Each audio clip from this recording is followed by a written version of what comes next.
Hello and welcome to The Essential Reads. My name is Isaac and my goal is to bring to you a bunch of classic audiobooks in an easy and accessible way. We are continuing with North and South by Elizabeth Gaskell, and this is chapter 25. Frederick. Revenge may have her own. Roused discipline aloud proclaims their cause, and injured knaves urge their broken laws. Byron. Margaret began to wonder whether all offers were as unexpected beforehand, as distressing at the time of their occurrence, as the two she had had. An involuntary comparison between Mr. Lennox and Mr. Thornton arose in her mind.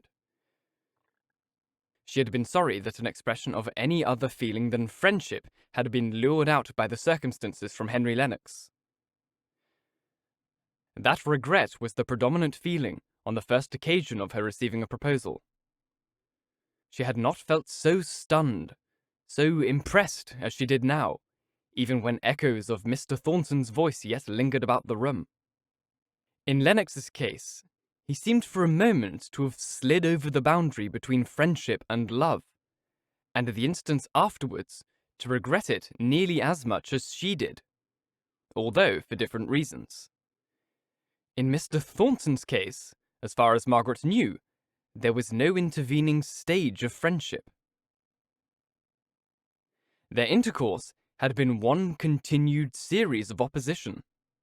Their opinions clashed, and indeed, she had never perceived that he had cared for her opinions as belonging to her, the individual. As far as they defied his rock-like power of character, his passion's strength, he seemed to throw them off from him with contempt, until she felt the weariness of the exertion of making useless protests. And now, he had come, in this strange, wild, passionate way, to make known his love?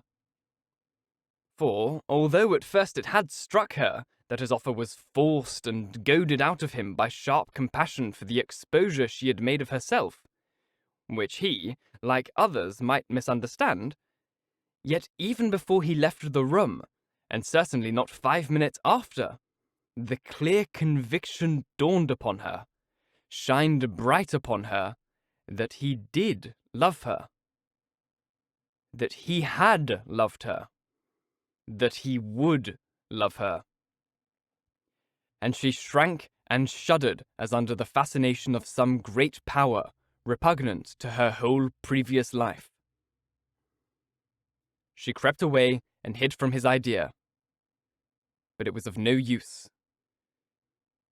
To parody a line out of Fairfax's Tasso, his strong idea wandered through her thought. She disliked him the more for having mastered her inner will. How dared he say that he would love her still, even though she shook him off with contempt? She wished she had spoken more stronger. Sharp, decisive speeches came thronging into her mind, now that it was too late to utter them. The deep impression made by the interview was like that of a horror in a dream, that will not leave the room although we waken up, and rub our eyes, and force a stiff, rigid smile upon our lips. It is there, cowering and gibbering, with fixed, ghastly eyes in some corner of the chamber, listening to hear whether we dare to breathe of its presence to anyone. And we dare not, poor cowards that we are. And so she shuddered away from the threat of his endearing love. What did he mean? Had she not the power to daunt him? She would see. It was more daring than became to a man to threaten her so. Did he ground it upon the miserable yesterday? If need were, she would do the same tomorrow, by a crippled beggar, willingly and gladly. But by him, she would do it just as bravely, in spite of his deductions and the cold slime of woman's impertinence. She did it because it was right and simple, and true to save where she could save, even to try to save. Fais ce que doit. Advienne que pourra. Hitherto, she had not stirred from where he had left her. No outward circumstances had roused her out of the trance of thought in which she had been plunged by his last words, and by the look of his deep, intent, passionate eyes, as their flames had made their own fall before them. As their flames had made her own fall before them. She went to the window and threw it open, to dispel the oppression which hung around her. And then she went and opened the door, with a sort of impetuous wish to shake off the recollection of the past hour in the company of others, or in active exertion. But all was profoundly hushed in the noonday stillness of a house, where an invalid catches the unrefreshing sleep that is denied to the night hours. Margaret would not be alone. What should she do? Go and see Bessy Higgins, of course, thought she, as the recollection of the message sent the night before flashed into her mind. And away she went. When she got there, she found Bessy lying on the settle, moved close to the fire, though the day was sultry and oppressive. She was laid down quite flat, as if resting languidly after some paroxysm of pain.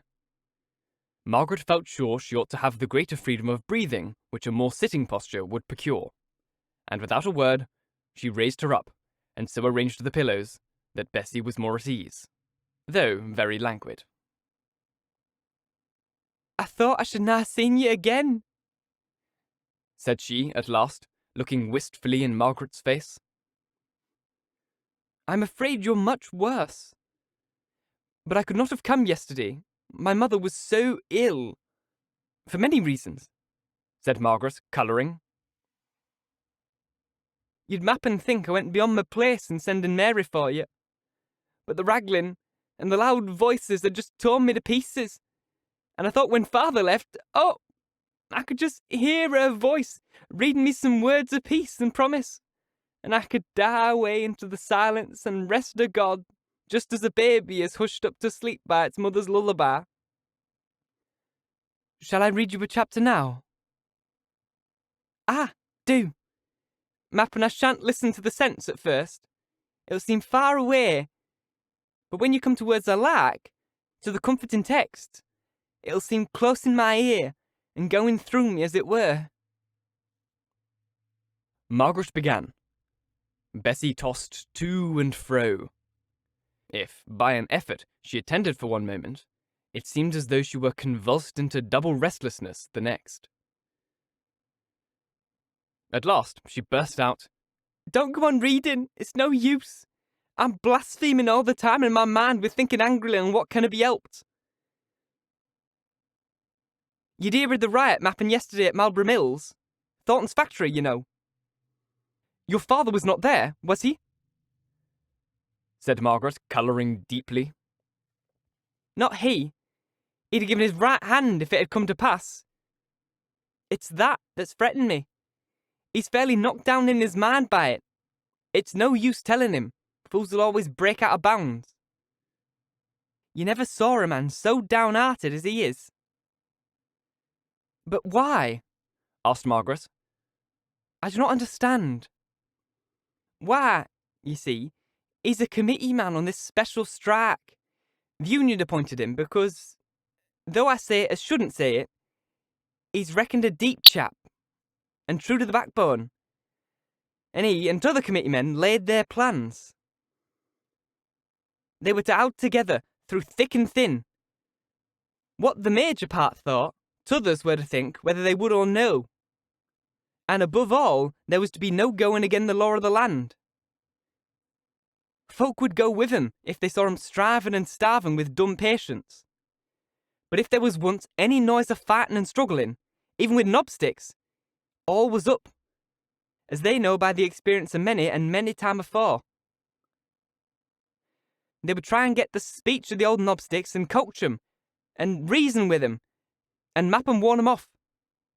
But whatever came, the committee charged all members of the union to lie down and die, if need were, without striking a blow.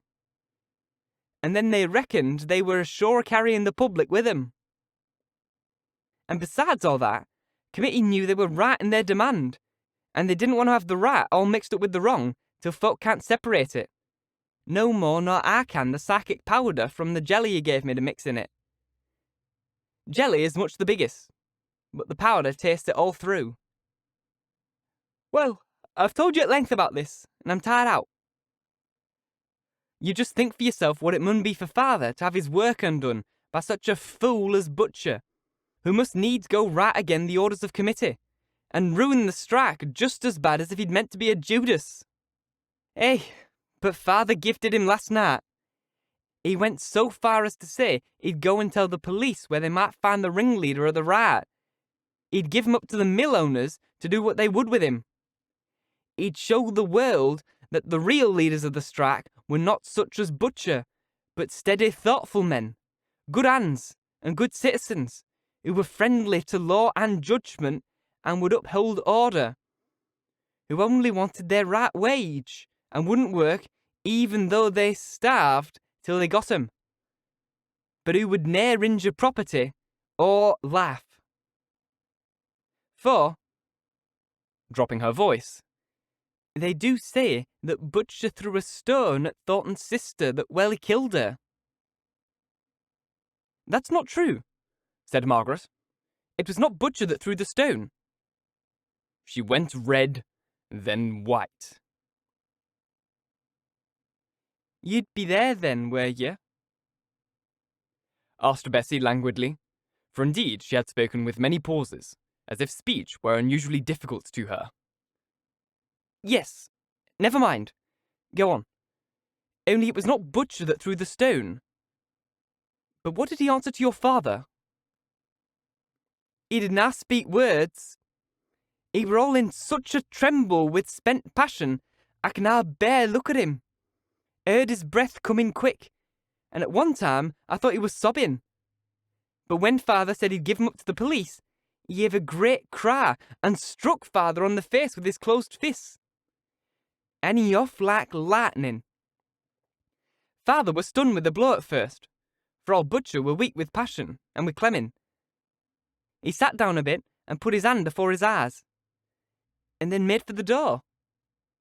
I dunno where I got my strength, but I threw myself o'er the settle and clung to him. Father, father, I said, thou'll never go peach on that poor, clemmed man. I'll never leave go on thee till thou sayest thou wunnot. Dunna be a fool, says he. Words come readier than deeds to most men. I never thought of telling the police on him, though by gee, he deserves it. And I should na have minded if someone else had done the dirty work and got him clapped up. But now he has strucken me. I could do no less nor ever, for it would be getting other men to take up my quarrel. But if he ever gets well of this clemming, and is in good condition, he and I'll have an up and down fight. Purring, Anna, and I'll see what I can do for him. And so father shook me off, for indeed I was low and faint enough, and his face was all clear white, but it weren't bloody, and turned me sick to look at. And I know not if I slept or wakened or were in a dead swoon till Mary come in, and I told her to fetch you to me. And now dunna talk to me, but just read out the chapter. I'm easier in my mind for having spit it out. But I want some thoughts of the world that's far away to take the weary taste of it out of my mouth. Read me not a sermon chapter, but a story chapter. They've pictures in 'em, which I see when my eyes are shut. Read about the new heavens and the new earth. And mappen, I'll forget this. Margaret read in her soft, low voice. And though Bessy's eyes were shut, she was listening for some time, for the moisture of tears gathered heavy on her eyelashes. At last, she slept, with many starts and murmured pleadings. Margaret covered her up and left her, for she had an uneasy consciousness that she might be wanted at home, and yet, until now, it seemed cruel to leave the dying girl. Mrs. Hale was in the drawing-room on her daughter's return, It was one of her better days, and she was full of praises of the waterbed. It had been more like the beds at Sir John Beresford's than anything she had slept on since. She did not know how it was, but people seemed to have lost the art of making the same kind of beds as they used to in her youth. One would think it was easy enough. There was the same kind of feathers to be had. And yet somehow, till this last night, she did not know when she had had a good, sound, resting sleep. Mr. Hale suggested that something of the merits of the feather beds of former days might be attributed to the activity of youth, which gave a relish to start. But this idea was not kindly received by his wife. No, indeed, Mr. Hale. It was those beds at Sir John's. Now, Margaret, you're young enough and go about in the day. Are the beds comfortable? I appeal to you. Do they give you a feeling of perfect repose when you lie down upon them? Or, rather, you don't toss about, and try in vain to find an easy position, and wake in the morning as tired as when you went to bed? Margaret laughed. To tell the truth, Mamma, I've never thought about my bed at all, what kind it is. I'm so sleepy at night that if I only lie down anywhere, I nap off directly. So I don't think I'm a competent witness. But then, you know, I never had the opportunity of trying Sir John Beresford's beds. I was never at Oxenham. Were you not? Oh, no. To be sure. It was poor darling Fred I took with me, I remember.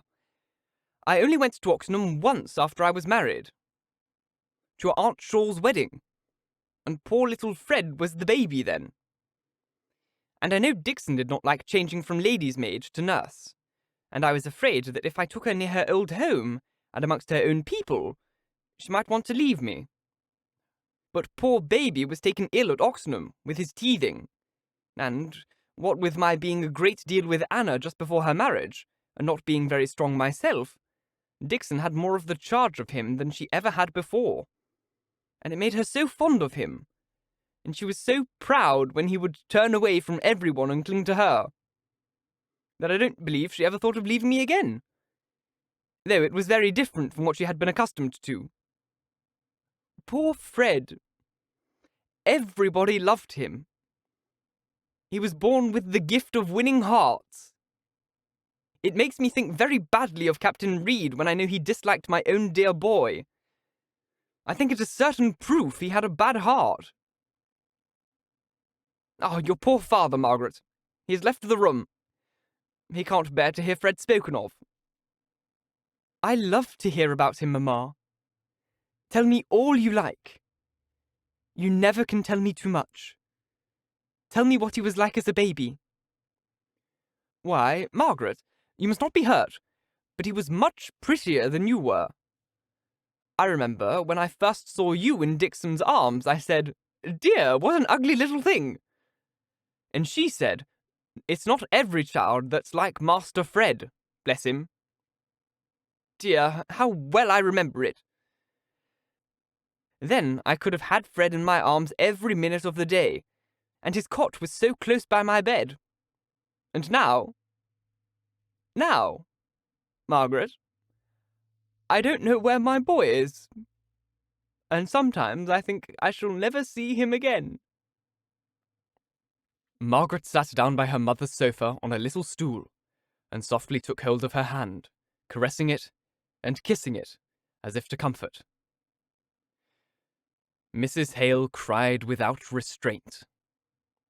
At last she sat straight, stiff up on the sofa, and turning round to her daughter, she said with tearful, almost solemn earnestness, Margaret, if I can get better, if God lets me have a chance of recovery, it must be through seeing my son Frederick once more.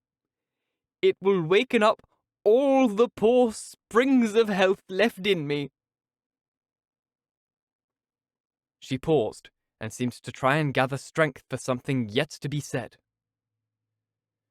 Her voice was choked as she went on, was quavering, as with the contemplation of some strange, yet closely present idea. And, Margaret, if I'm to die, if I am one of those appointed to die before many weeks are over, I must see my child first.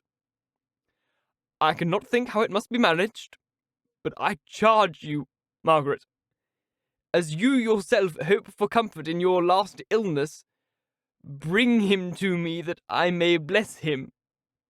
Only for 5 minutes, Margaret. There could be no danger in 5 minutes. Oh, Margaret, let me see him before I die. Margaret did not think of anything that might be utterly unreasonable in this speech. We do not look for reason or logic in the passionate entreaties of those who are sick unto death. We are stung with the recollection of 1,000 slighted opportunities of fulfilling the wishes of those who will soon pass away from among us, and do as they ask us for the future of our happy lives. We lay it at their feet, and will it away from us. But this wish of Mrs. Hale's was so natural, so just, so right to both parties, that Margaret felt as if, on Frederick's account, as well as on her mother's, she ought to overlook all intermediate chances of danger and pledge herself to do everything in her power for its realization. The large, pleading, dilated eyes were fixed upon her wistfully, steady in their gaze, though the poor white lips quivered like those of a child. Margaret gently rose up and stood opposite to her frail mother, so that she might gather the secure fulfillment of her wish from the calm steadiness of her daughter's face. Mamma, I will write tonight and tell Frederick what you say. I am sure that he will come directly to us, as I am sure of my life. Be easy, Mamma. You shall see him as far as anything earthly can be promised. You will write tonight? Oh, Margaret, the post goes out at 5. You will write by it, won't you? I have so few hours left. I feel, my dear, as if I should not recover, though sometimes your father over-persists me into hoping. You will write directly, won't you? Don't lose a single post, for just by that very post I may miss him. But, Mamma, Papa is out. Papa is out? And what then? Do you mean that he would deny me this last wish, Margaret? Why, I should not be ill, be dying, if he had not taken me away from Helston, this unhealthy, smoky, sunless place. Oh, Mamma, said Margaret. Yes, it is so, indeed. He knows it himself. He said it. He has said it so many a time. He would do anything for me. You don't mean he would refuse me this last wish? Prayer, if you will. And, indeed, Margaret, the longing to see Frederick stands between me and God. I cannot pray till I have this one thing. Don't lose time, dear, dear Margaret.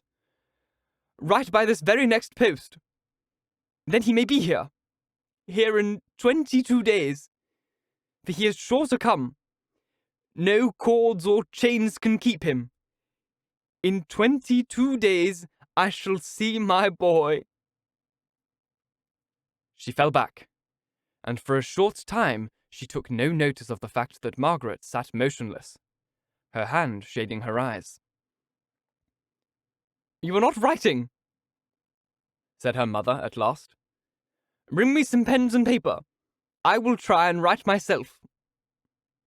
She sat up, trembling all over with feverish eagerness. Margaret took her hand down and looked at her mother sadly. Only wait till Papa comes in. Let us ask him how best to do it. You promised, Margaret. not a quarter of an hour ago. You said he should come." "And so he shall, mamma. Don't cry, my own dear mother. I'll write here, now. You shall see me write.